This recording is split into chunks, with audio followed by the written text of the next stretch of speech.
Ovo je demo uputstvo za mikrokameru Sony Sat.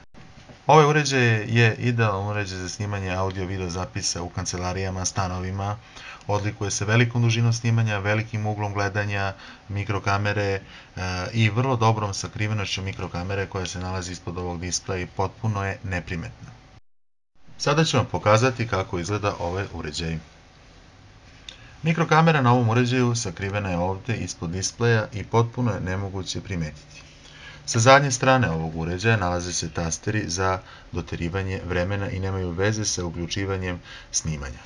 Sve što se radi na ovom uređaju radi se preko ovog daljinskog upravljača.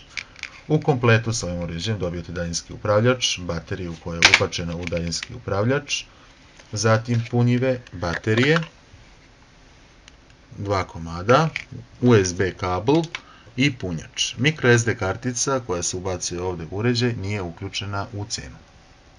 Tehničke karakteristike ovog uređaja su sljedeće.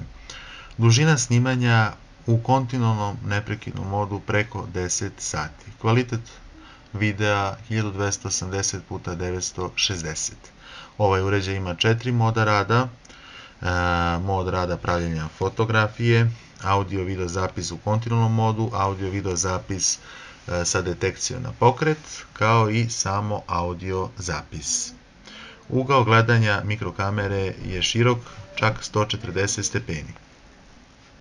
Sada ću vam pokazati kako se ovaj uređaj koristi. Pre korišćenja ovog uređaja najprije neophodno napuniti uređaj. Skidate ovaj poklopac sa zadnje strane.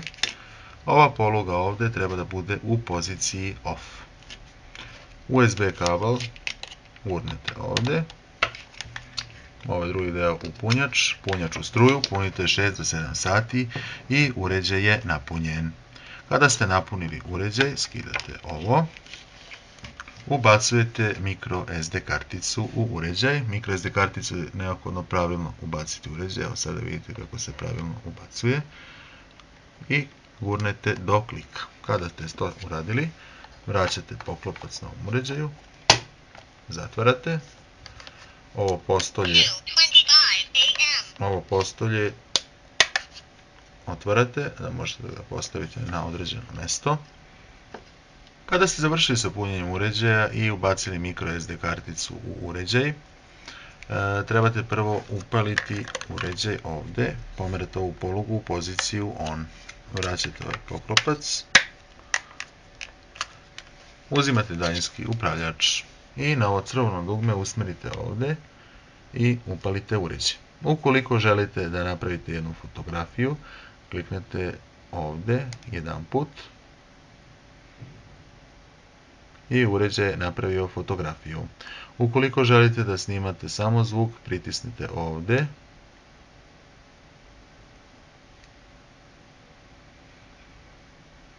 i uređaj snima zvuk. Trajanje vremena prilikom snimanja zvuka je obično negde oko 2 puta duže u odnosu na audio-video zapis u kontinualnom modu. Kada želite da prekinete snimanje samo zvuka, pritisnite ponovo taj taster. Ukoliko želite da snimate audio-video zapis u kontinualnom modu, pritisnite ovaj taster ovdje.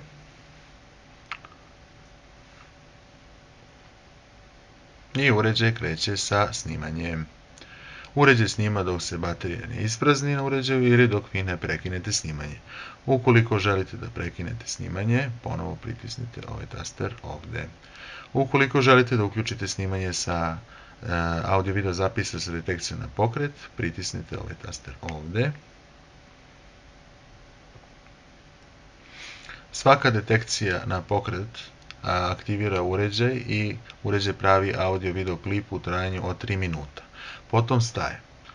Ukoliko nema detekcije na pokret, on ne pravi novi videoklip. Ukoliko se pojavi nešto ispred uređaja, on se aktivira i pravi novi videoklip u trajanju od 3 minuta. Znači svaka detekcija na pokret pravi novi audio-video klip u trajanju od 3 minuta. Ukoliko želite da prekinete ovaj mod rada, ponovo pritisnete ovaj taster ovdje. Kada ste završili sa radom ovog uređaja, na ovo crveno dugme gasite uređaj. Kada ste završili sa radom ovog uređaja, skidate ovaj poklopac i vraćate ovu polugu u poziciju off. Sad, ukoliko želite da prebacite snimak na računar, to možete uraditi na dva načina. Brži način jeste da izvučete ovu microSD karticu.